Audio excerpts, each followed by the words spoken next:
Eu vou começar esse vídeo aqui te pedindo uma coisa.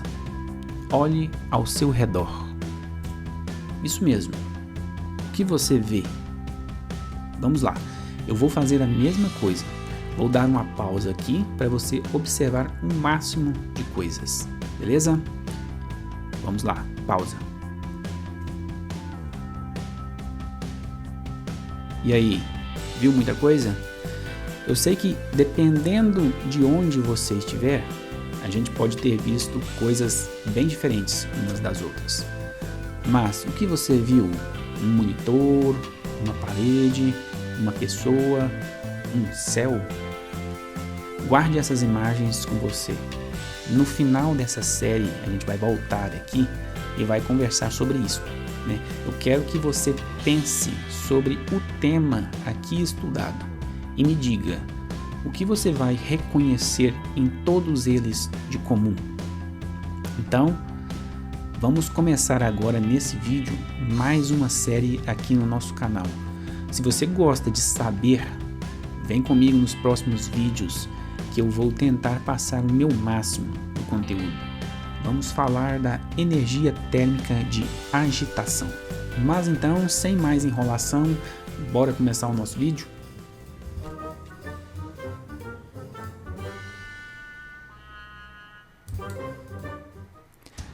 Sejam muito bem-vindos. Na aula 1 de termologia, nós falamos sobre temperatura. Inclusive, nós falamos que temperatura está sempre relacionada à energia. Nós vimos que todo corpo possui uma energia mínima de agitação de suas partículas moléculas. Inclusive, nós chamamos a temperatura ligada a essa energia mínima de agitação de zero absoluto. Então, até aqui a gente já conhece o que é o zero absoluto e o que é a energia mínima de agitação, certo? Eu espero que sim, né? Se você ainda tem alguma dúvida disso, volta lá na aula 1 e reforça, beleza? Então vamos relembrar aqui alguns conceitos, né? A energia térmica de um corpo está ligada a fatores próprios, como o número de partículas moléculas do corpo, assim como a energia de agitação média de cada uma dessas partículas. Fica fácil, então, observar que a energia térmica de um corpo é, sim, a soma da energia de suas partículas, certo? Mas, atenção, pelo que a gente já estudou sobre temperatura, a gente sabe que essa energia, ela depende de um fator externo, a temperatura do corpo. Vale lembrar também que, quando dois corpos são postos em contato, se houver diferença de temperatura entre esses, haverá um deslocamento da energia térmica de agitação do corpo mais quente para o mais frio, até que as temperaturas se igualem. Aqui você pode considerar contato o fato de um objeto estar inserido em um meio. Por exemplo, uma caneca de café sobre uma mesa, o próprio ambiente da sala irá buscar o equilíbrio com o conteúdo da caneca e a própria caneca. Eu vou chamar aqui de calor uma parte específica da energia térmica de agitação. Qual parte? Segue meu raciocínio. Essa energia térmica pode estar parada ou em movimento. Eu digo, segue. Se um corpo está em equilíbrio térmico no ambiente onde se encontra, então não existe troca de calor entre corpos ou mesmo entre partes do corpo. Logo, essa energia térmica está, de certa forma, parada. Observe que parada aqui significa não ter um fluxo de energia direcionado a algum lugar, pois sabemos que mesmo que não esteja havendo troca de calor, só o fato de ter a energia térmica significa que existe uma energia cinética de vibração. Por menor que ela seja, a energia mínima de vibração no zero absoluto, temos um movimento mínimo. aí presente, mas é aquele movimento ali local, sem fluxo direcionado à busca de equilíbrio. Se por um acaso houvesse uma diferença de temperatura entre corpos ou mesmo entre partes de um corpo, então haveria busca espontânea do equilíbrio, que se manifestaria com o deslocamento da energia térmica. Ou seja, haveria um fluxo direcionado de energia térmica de vibração no sentido de buscar o equilíbrio, sempre do mais quente para o mais frio. Dito tudo isso, vamos lá. Eu vou chamar de calor a energia térmica que eu falei em movimento, energia térmica em trânsito, seja de um corpo para outro ou entre partes de um corpo.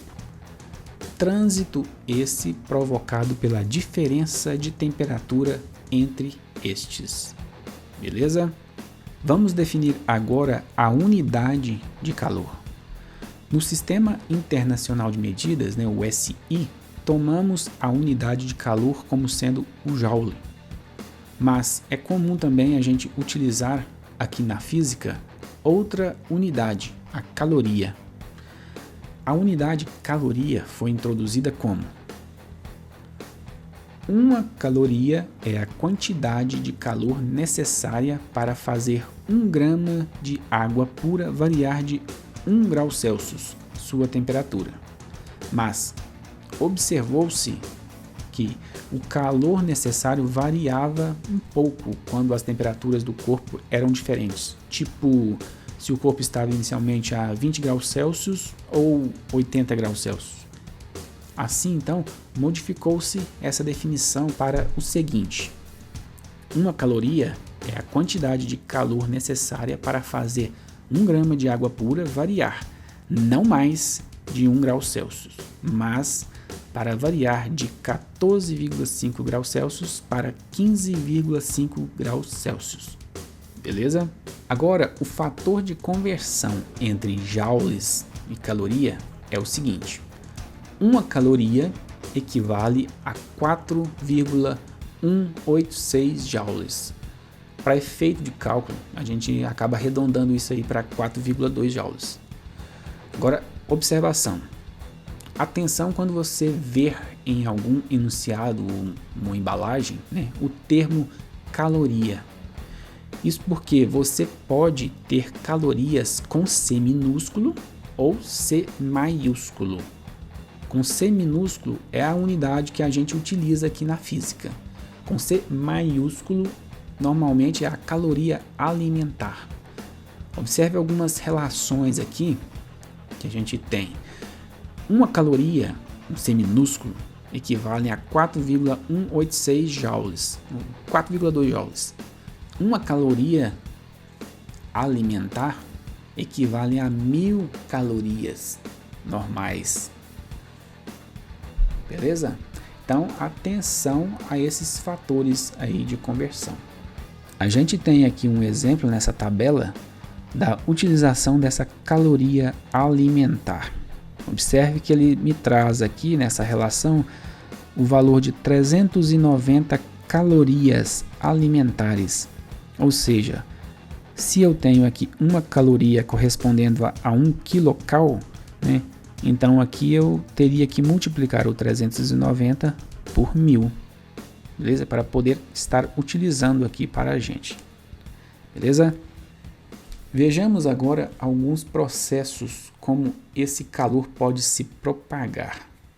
O primeiro processo que vamos falar é o de condução.